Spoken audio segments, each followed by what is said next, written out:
আসসালামু আলাইকুম। Welcome to the Bloom life. কাছে দূরে দেশ এবং দেশের বাহিরে যারা আমাদের ভিডিওটি দেখছেন, আশা করছি আল্লাহর রহমতে ভালো আছেন। আমরাও আলহামদুলিল্লাহ ভালো আছি।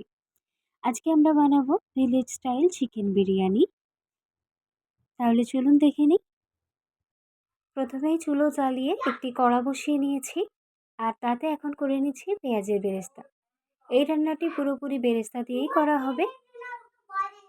পেঁয়াজের কালারটা যখন এমন লাল হয়ে উঠেছে, এই মুহূর্তে আমরা নামিয়ে নিয়েছি। দেখেন কালারটা আলহামদুলিল্লাহ অনেক সুন্দর এসেছে। পেঁয়াজ উঠিয়ে নিয়ে ওই তেলেতেই আমরা আলুটা ভেজে নেব। আলুটা সেদ্ধ করে রেখেছিলাম 80%। তো সেদ্ধ করার সময় আদা রসুনের বাটা, বিরিয়ানির মশলা একটু, জাফরান, নুন, 4টি উপকরণ দিয়ে আলুটা সেদ্ধ করে রেখেছিলাম। এখন ভেজে নিয়েছি। দেখেন কালারটা ঠিক এই রকম পর্যায়ে তুলে নিচ্ছি। একই তেলে আবার চিকেনগুলোকেও ভেজে নিচ্ছি। চিকেনটা 1 ঘন্টার জন্য ম্যারিনেট করে রেখেছিলাম। ম্যারিনেট করার সময় দিয়েছিলাম লেবুর রস ও গোলমরিচের গুঁড়া, কাশ্মীরি লাল লঙ্কার গুঁড়া, জাফরান। তবে বেশিক্ষণ ভাজা যাবে না, জোরে হিট দিয়ে 2 থেকে 3 মিনিট ভেজে নিতে হবে। কালারটা যতক্ষণ গোল্ডেন ব্রাউন কালার আসছে ততক্ষণ পর্যন্ত। বেশি ভাজা হয়ে গেলে আবার টেস্ট ভালো থাকবে না, শক্ত হয়ে যাবে, খেতে ভালো লাগবে না। এভাবে সব চিকেনগুলোকেই ভেজে রেখেছি। ভাজা চিকেনগুলো ঠান্ডা হয়ে গেলে তাতে টক দই দিয়ে ম্যারিনেট করে নেব আরও একবার। অন্যদিকে ভাতের জন্য পানিটাকে ফুটিয়ে নেওয়া হয়েছে, আর তাতে দিয়ে দিচ্ছি এখন চাল। আচ্ছা, পানিতে দিয়েছিলাম গোটা গরম মশলা, তেজপাতা। এদিকে ভাতটা হতে থাকলো, অন্য আরেকটি চুলোয় আমরা চিকেনটা রান্না করে নেব। যার জন্য হাঁড়ি বসিয়ে তাতে তেল দিয়ে দিয়েছি, আর যে তেলটা ব্যবহার করেছি ওটা আগের চিকেন ভাজার তেলটাই ব্যবহার করেছি। তাতে দিয়ে দিয়েছি আদা রসুন বাটা, লাল লঙ্কার গুঁড়া, দিয়ে দিচ্ছি পেঁয়াজের বেরেস্তা। আগে থেকে মেখে রাখা যে চিকেনটি ওটা এবার দিয়ে দেব। দিয়ে ভালো করে কষিয়ে নেব বেশ কিছুক্ষণ ধরে। কষানো আমাদের প্রায় হয়েই গেছে, তেল উপরে ভেসে গেছে, আর বেশি কষানোর দরকার নেই।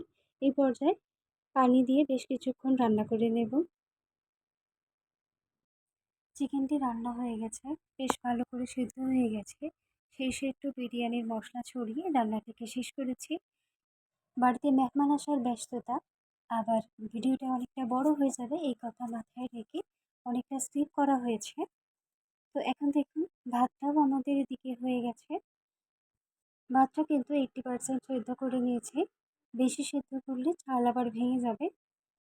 এখন লেয়ার দেওয়ার জন্য একটা বড় পাতিল নিয়েছি। পাতিল গরম হয়ে গেলে তাতে ঘি দিয়ে ব্রাশ করে নিচ্ছি। পর ভাত দিয়ে দিচ্ছি। ভাতের উপর বিরিয়ানির মশলা ছড়িয়ে নিচ্ছি। তারপর দিয়ে দেব জাফরান, যেটাতে গোলাপ পানি, দুধ একসাথে মেশানো আছে। এটা দিয়ে ভালো করে ছড়িয়ে ছড়িয়ে দিয়ে দিচ্ছি। এবার দিচ্ছি বাটার।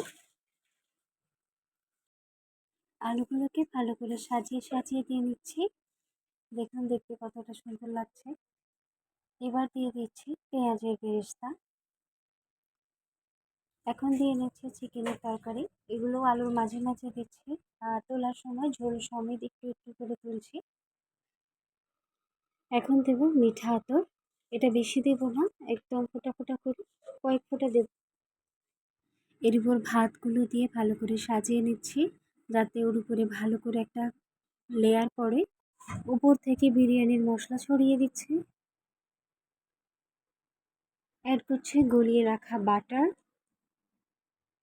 গোলাপ পানি, দুধ ও জাফরান দিয়ে যে মিশ্রণটি ছিল ওটা আবার দিয়ে নিচ্ছি ভালো করে কালারের জন্য। থেকে পেঁয়াজের বেরেস্তা ছড়িয়ে নিচ্ছি। এখন এটা ঢাকা চাপা দিয়ে প্রায় 10 মিনিটের জন্য রান্না করে নিচ্ছি। আর চুলার আঁচটা এখানে মিডিয়াম টু লো ফ্লেমে থাকবে। অবশেষে কমপ্লিট আমাদের চিকেন বিরিয়ানি। দেখেন কেমন দেখতে কতটা সুন্দর হয়েছে, আর আলহামদুলিল্লাহ খেতেও অনেক সুন্দর হয়েছিল। আশা করছি আপনাদেরও ভালো লেগেছে। ভালো লাগলে অবশ্যই লাইক করতে ভুলবেন না এবং চ্যানেলটি সাবস্ক্রাইব করে পাশে থাকবেন। আল্লাহ হাফেজ।